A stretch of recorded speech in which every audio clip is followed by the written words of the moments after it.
شروع کرتی ہوں اللہ کے نام سے جو بڑا مہربان نہایت رحم کرنے والا ہے۔ حضرت ربیعہ بن کعب رضی اللہ تعالی عنہ فرماتے ہیں کہ میں جوان ہی تھا کہ میرے دل میں اللہ تعالیٰ اور نبی کریم کی محبت گھر کر گئی تھی کہ میں نے اسلام قبول کر لیا۔ جب میں نے حضور کریم کا دیدار کیا تو اس دن سے ہی میں نے نبی کریم کا عاشق بن گیا تھا۔ مجھے آپ صلی اللہ علیہ وسلم کی محبت کے علاوہ کچھ بھی نہیں یاد رہتا تھا۔ ایک دن میں تنہائی کے عالم میں بیٹھا ہوا تھا کہ میں نے سوچا کہ اپنے آپ کو نبی کریم کی خدمت میں پیش کر دینا ہی بہتر ہے۔ اگر انہوں نے تجھ کو قبول کر لیا تو تیری قسمت ہی بدل جائے گی، تیری دنیا اور آخرت ہی تبدیل ہو جائے گی، تجھے دنیا اور آخرت میں اعلیٰ مقام حاصل ہو جائے گا۔ ایک دن مجھے اللہ تعالیٰ کے رسول کی محبت نے بہت ہی تڑپا کے رکھ دیا تھا کہ میں آپ کی خدمت میں پیش ہو کر عرض کرنے لگا، یا رسول اللہ، مجھے اپنی خدمت میں رکھ کر میری زندگی بدل دیجیے گا۔ یہ بات سن کر آپ کے چہرے مبارک پر مسکراہٹ آ گئی اور مجھے اپنی خدمت کرنے کا موقع دے دیا۔ میں آپ صلی اللہ علیہ وسلم کی زبان مبارکہ سے یہ الفاظ سن کر بہت ہی خوش ہوا۔ میں اسی دن سے اپنا سب کچھ نبی کریم کے لیے وقف کر دیا تھا۔ آپ صلی اللہ علیہ وسلم جہاں بھی جاتے تھے میں آپ کی خدمت میں پیش ہوتا تھا۔ میں نبی کریم کے ہر حکم کو فوراً قبول کرتے ہوئے اس کو پورا کرتا تھا۔ میں ہر وقت آپ کے ساتھ نرمی اور ادب و احترام کے ساتھ پیش آتا تھا۔ میرا سارا دن آپ کی خدمت میں ہی گزر جاتا تھا۔ جب آپ عشاء کی نماز پڑھنے کے بعد اپنے گھر چلے جاتے تھے تو میں حضور کریم کے حجرے کے دروازے پر بیٹھ جایا کرتا تھا کہ ایسا نہ ہو کہ آپ کو رات کے وقت کوئی کام پڑ جائے تو حضور کریم کو خود کرنا پڑے۔ ایسا کرنا مجھے گوارا نہیں گزرتا تھا۔ میں چاہتا تھا کہ جب بھی نبی کریم کو کوئی کام پڑے تو وہ میں اپنے ہاتھوں کے ساتھ ہی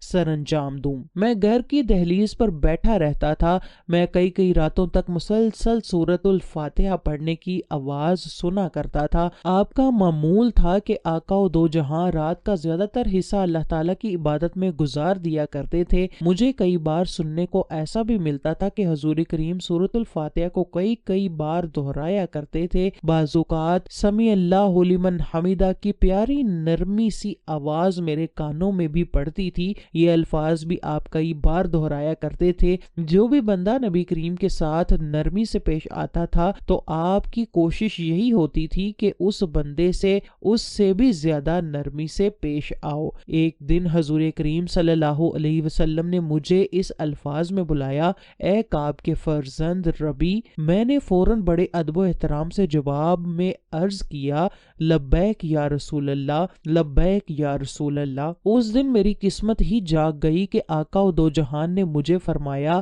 اے ربی، مجھے سے مانگو، آپ کی کیا خواہش ہے میں تم کو عطا کر دوں گا۔ میں آپ کے یہ الفاظ سن کر بہت ہی خوش ہوا۔ میں نے عرض کی، یا رسول اللہ، مجھے سوچنے کا وقت دیا جائے۔ آپ نے مجھے فرمایا کہ سوچ لیجئے۔ میں اس وقت ایک نوجوان لڑکا تھا۔ میں بہت ہی غریب اور کنوارا تھا۔ میرے پاس نہ گھر نہ مال و دولت تھی۔ میں دوسرے اصحاب کی طرح مسجد کے چبوترے پر سویا کرتا تھا۔ جب بھی کوئی مومن آپ کے پاس کوئی صدقہ و خیرات کرتا تو نبی کریم وہ سب کچھ ہماری طرف بھیج دیا کرتے تھے۔ جب کوئی تحفہ دیتا تھا تو حضور کریم اس میں سے کچھ رکھ کر باقی سب ہم کو دے دیا کرتے تھے۔ جب مجھے سوچنے کا وقت دیا گیا تو فوراً میرے دل میں یہ خیال آیا کہ آقا و دو جہاں سے کہوں کہ اے اللہ تعالیٰ کے نبی، اللہ تعالیٰ سے دعا فرما دیجئے کہ مجھے بے شمار مال و دولت اور دنیا کی سب سے پیاری بیوی سے نواز دے۔ پھر میرے ذہن میں یہ خیال آیا کہ سب کچھ دنیا کا مال ہی ہے، یہ ایک نہ ایک دن سب کچھ فنا ہو کر رہ جانا ہے۔ میری قسمت میں جو رزق لکھ دیا گیا ہے وہ تجھ کو ضرور ملے گا۔ مجھے پکا یقین تھا کہ حضور کریم میرے لیے خدا کی بارگاہ میں جو بھی دعا کریں گے وہ ضرور قبول ہوگی، کیونکہ آپ صلی اللہ علیہ وسلم اللہ تعالیٰ کی بارگاہ میں رتبہ بہت ہی بلند و بالا رکھتے تھے۔ میں نے یہ سوچ لیا کہ اللہ تعالیٰ سے آخرت کی بھلائی مانگتا ہوں، یہ دنیا تو ایک نہ ایک دن ختم ہو ہی جانی ہے۔ یہ بات کو سوچ کر میرا دل خوشی سے جھوم اٹھا۔ میں نے سوچا کہ رسول اللہ سے آخرت کی بھلائی ہی کی طلب کرتا ہوں۔ اس کے بعد میں نبی کریم کی بارگاہ میں پیش ہوا، رسول اللہ، مجھے دیکھ کر بہت ہی خوش ہوئے اور مجھ سے فرمانے لگے ربی کیا فیصلہ کر کے آئے ہو؟ میں نے بڑے ادب و احترام سے عرض کیا یا رسول اللہ میری یہ خواہش ہے کہ اللہ تعالیٰ مجھے جنت میں آپ کا دوست بنا دے۔ میری زبان سے یہ الفاظ سن کر حضور کریم صلی اللہ علیہ وسلم بہت ہی خوش ہوتے ہوئے کہنے لگے اے ربی تمہارے دل میں یہ خیال کیسے آیا؟ میں نے ادب و احترام سے عرض کیا یا رسول اللہ جب آپ نے مجھے فرمایا تھا کہ میں مانگوں مجھ سے کیا مانگنا چاہتے ہو؟ یا رسول اللہ میرے ذہن میں پہلے تو یہ خیال آیا کہ میں غریب ہونے کے ساتھ ساتھ کنوارا بھی ہوں، میں آپ سے دنیا کی مال و دولت کی طلب رکھوں اور ایک پیاری بیوی مانگ لوں۔ پھر فوراً میرے دل میں یہ خیال آیا کہ یہ سب کچھ ایک نہ ایک دن ختم ہو جانا ہے، یہ دنیا کا مال دنیا میں ہی رہ جانا ہے، آخرت میں میرے کام جو چیز آئے گی وہ اللہ تعالیٰ اور اس کے پیغمبر کی محبت ہے، اس لیے میں نے دنیا کے مال و دولت سے منہ پھیر کر آخرت کو سنوارنے کا سوچا۔ میری بات سن کر آقا و دو جہاں کچھ دیر تک چپ رہے، پھر مجھ سے فرمایا کہ اس کے علاوہ بھی تو مجھ سے کچھ مانگنا چاہتا ہے؟ میں نے فوراً جواب دیا یا رسول اللہ مجھے اس سے بڑھ کر کچھ نہیں چاہیے، میرے لیے یہی کافی ہے کہ اللہ تعالیٰ آخرت کے دن مجھے آپ کی رفاقت بنا دے، میں اسی چیز کو زیادہ ترجیح دوں گا۔ حضور کریم نے مجھ سے فرمایا کہ اگر جنت میں میری دوستی چاہتے ہو، میری رفاقت چاہتے ہو تو اللہ تعالیٰ کی عبادت میں زیادہ سے زیادہ مصروف ہو جاؤ۔ بس ایک ہی سب سے بہترین رستہ ہے جو جنت میں آپ کو میری رفاقت میسر کرے گا، وہ اللہ تعالیٰ کی عبادت ہے۔ اس دن کے بعد میں ہر وقت اللہ تعالیٰ کی عبادت میں زیادہ سے زیادہ مصروف رہنے لگا۔ ایک دن اللہ تعالیٰ کے نبی نے مجھے مخاطب ہو کر کہا اے ربی کیا تمہاری شادی کرنے کا کوئی ارادہ نہیں ہے؟ میں نے جواب دیا یا رسول اللہ میں نہیں چاہتا کہ دنیا کی کوئی بھی محبت مجھے آپ کی محبت میں رکاوٹ پیدا کرے، اس کے علاوہ میں غریب بھی ہوں، مجھ سے بیوی کے اخراجات کس طرح سے پورے ہوں گے؟ یہ بات سن کر نبی کریم خاموش ہو گئے تھے۔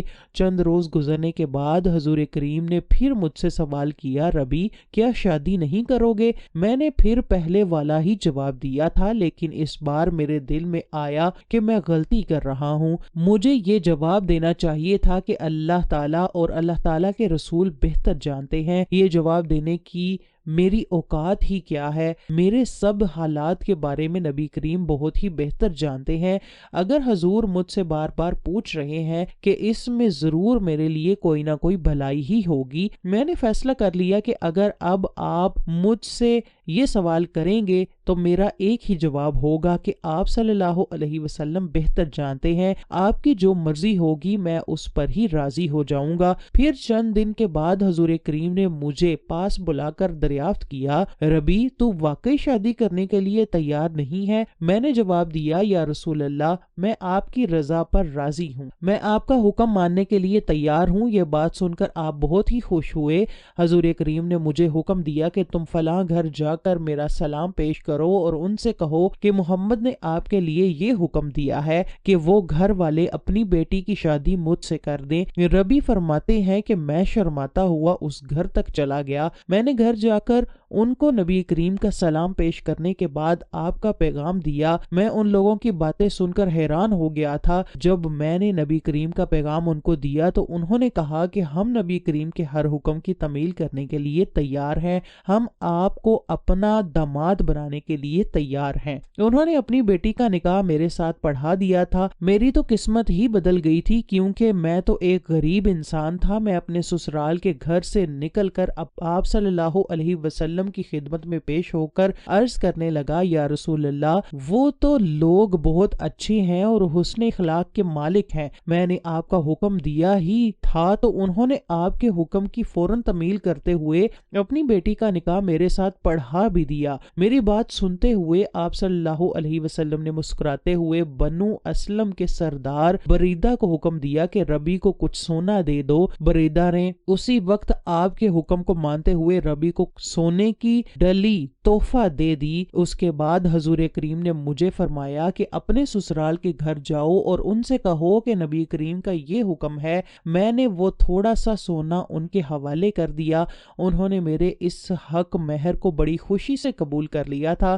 میں ان لوگوں کا یہ رویہ اور حسن سلوک سے بہت ہی متاثر ہو رہا تھا۔ انہوں نے سونے کی چھوٹی سی ڈلی کو دیکھ کر کہا کہ آپ نبی کریم کی طرف سے بھیجے گئے ہو، ہم کو یہ بھی بہت ہے۔ پھر ربی کے ولیمے کے بارے میں باتیں ہونے لگیں تو نبی کریم نے بریدہ کو حکم دیا کہ بریدہ ان کے ولیمے کا انتظام کیا جائے، تو نبی کریم صلی اللہ علیہ وسلم کے حکم سے ان کو ایک مینڈھا دیا گیا تھا۔ میں مینڈھے کا گوشت اور آٹا لے کر اپنے سسرال کی طرف رواں دواں ہو گیا۔ وہاں جا کر میں نے ان کو وہ گوشت اور آٹا دے دیا۔ انہوں نے روٹیاں اور گوشت تیار کر کے میرے ولیمے کا انتظام کیا۔ میں نے رسول کریم کو بھی اپنے ولیمے پر تشریف لانے کا کہا۔ نبی کریم نے میرے ولیمے میں تشریف لا کر میری خوشی کو بڑھا دیا۔ پھر مجھے حضور صلی اللہ علیہ وسلم کی طرف سے ایک مکان تحفے میں ملا جہاں میں اور میری بیوی رہنے لگے۔ یوں مجھے دنیا کے مال و دولت، بیوی بچوں کے ساتھ ساتھ آخرت میں اپنا ساتھ نصیب فرمایا۔